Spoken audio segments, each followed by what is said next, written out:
Welcome to the Learning Pines YouTube. We hope this video helps. In this video, I will explain how to play keyboard on Rust console. First, you'll need to connect your USB keyboard and mouse directly into your console's available USB ports. It's a straightforward process, usually taking just a few seconds.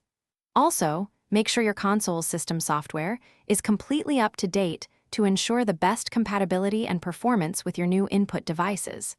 This simple setup gets you ready to dive into the game.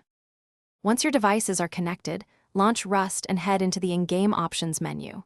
Here, you'll find dedicated control settings for keyboard and mouse. Take your time to customize keybinds for all your essential actions, like movement, crafting, and inventory.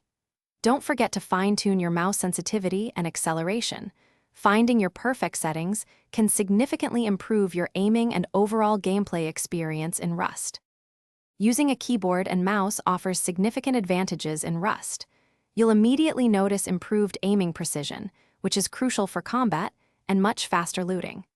Quick keybinds allow for seamless weapon switching and more efficient building, giving you an edge. Spend some time practicing your new controls in a safe area, like a building server, to get comfortable before venturing into high-risk zones. This adaptation period is key. For advanced players, mastering quick inventory management with hotkeys is a game changer, allowing you to react instantly.